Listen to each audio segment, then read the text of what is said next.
Hi guys! Medyo matagal-tagal na rin na hindi ako nakapag-update sa YouTube channel ko. At sa panibagong panimula, ito ang gagawin natin. Magluluto ako ng ginataang manok na may sayote. Ayan ang mga sangkap. Medyo ito lang yung available. Ang importante lang, basta merong luya at sibuyas. At kung available ang bawang, pwede na yan. At dahil walang fresh na nyug dito, ganito na lang ginagamit ko. Meron namang coconut milk na nakapack. Hinahaluan ko rin yan ng Knorr chicken broth cubes kasi yung chicken natin ay hindi naman native. At syempre, hindi mawawala ito, ang magic pampalasa. Hindi na kasi ako maglalagay ng asin. Kasi dagdag alat na rin yan eh.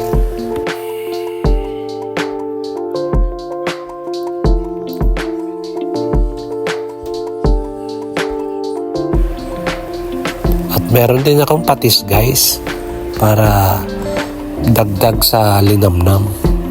Inuulit ko, hindi na ako maglalagay ng asin kasi maalat na yan.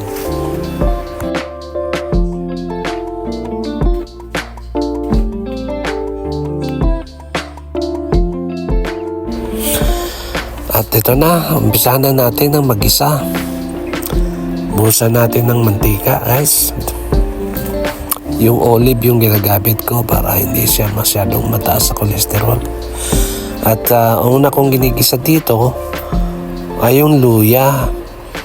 Kasi matagal naman itong mag-brown.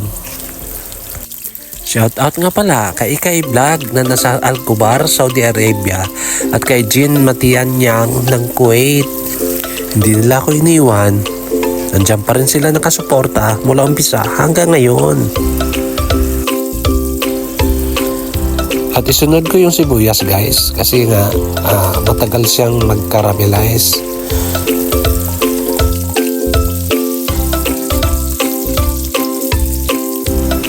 At isunod ko na itong bawang kasi mabilis naman na itong mag-brown.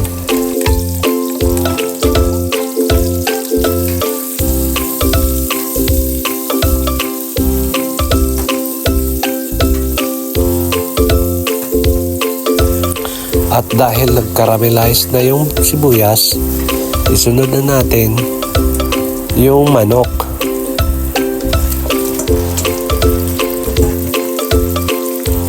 Halo-haloin natin siya hanggang siya ay mag-golden brown. Shout out sa lahat ng taga-suporta ng Merald Bird TV, lalo na yung mga taga-Saudi. At takpan na muna natin.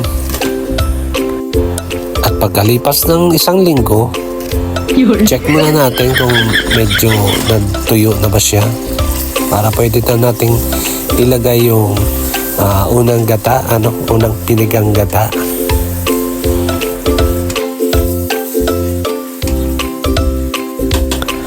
Timplahan ko ng konting magic pampalasa para mag-absorb siya sa karne.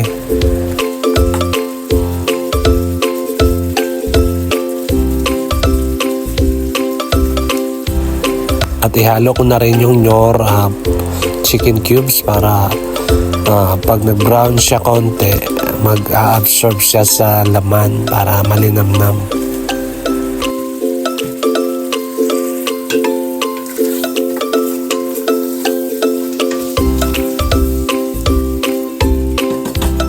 At takpan ulit natin.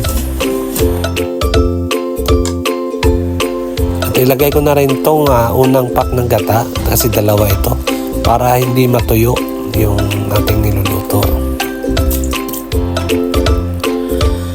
Ayan.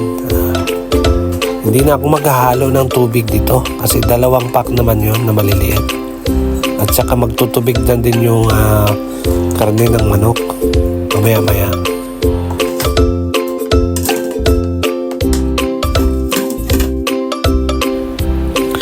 At ihalo ko na rin ng sayote.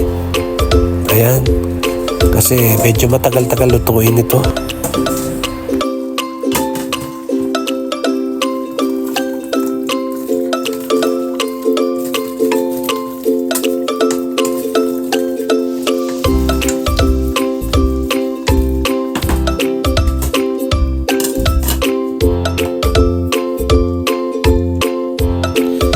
Pagkalipas ng 1 linggo, buksan muna natin ang takip ng kaldero.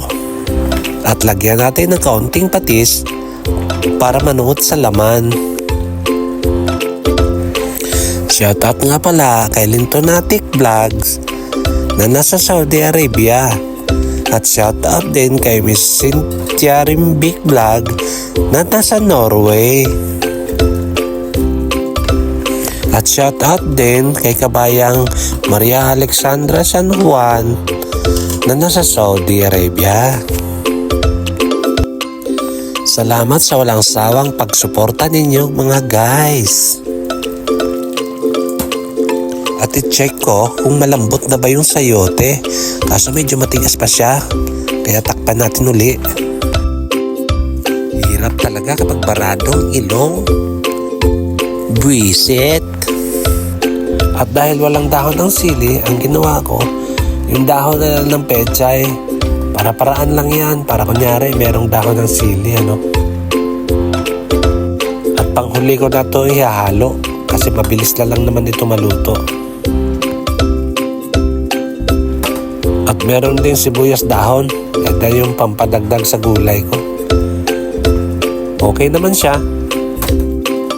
At haluin ko dito ng konting atay ng manok. Kasi maganda tong source sa iron. At meron din tayong atsal o bell pepper. Punong-puno yan ng vitamin C. Maganda sa katawan. At kapag medyo natuyo na yung sabaw, pwede ko na idagdag tong pangalawang pack ng gata. At dadagdagan ko na lang yung timpla mamaya kasi alam ko tumabang na yan kasi may dadagdag na liquid. Pati na rin ng magic sarap, ubusin ko lang to, konti lang naman eh.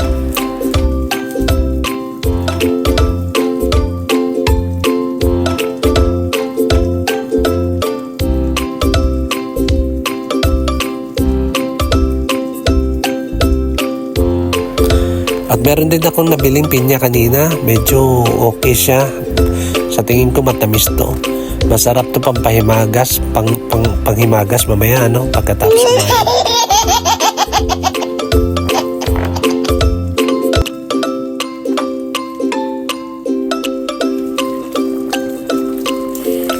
At ayan guys, medyo malambot na yung sayote. Ihalo ko na yung atay ng manok para maluto na siya.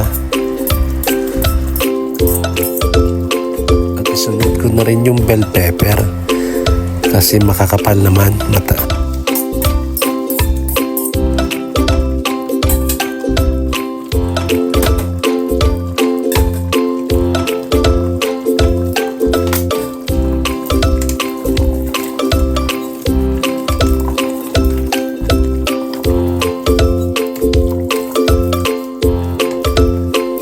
Okay sana kung may tanglad, pampadagdag lasa.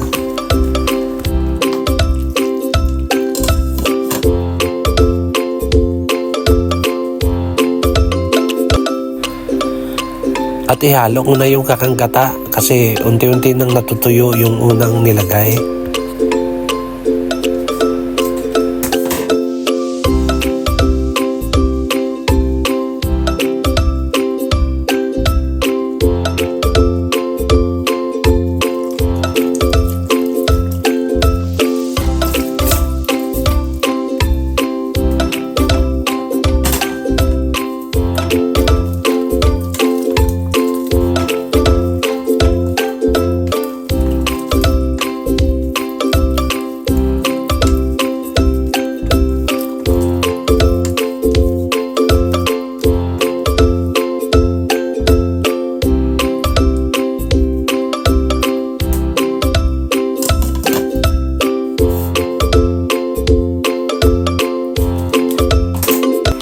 At idagdag ko na rin to kasi kukunti na lang din naman.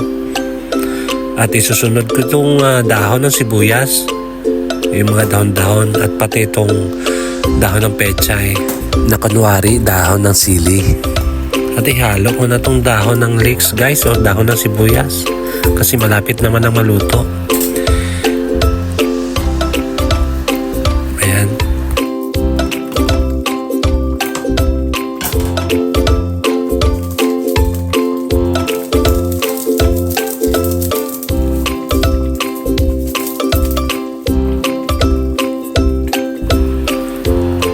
idagdag kong itimpla ng isang galong patis para malasa talaga.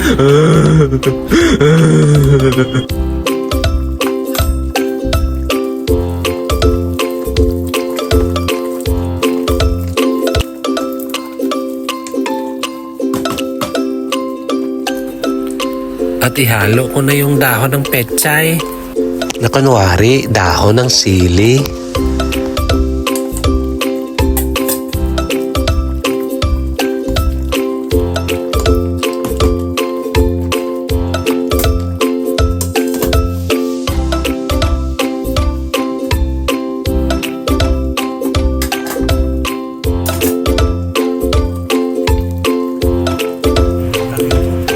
At ito na guys, maglagay na ako sa maliit na bowl para pwede nang matikman.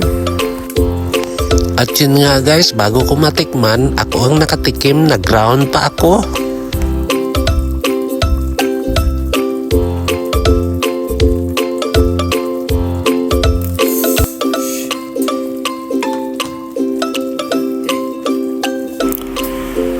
At salamat nga pala sa inyong panonood, sa tulang sawang pagsuporta.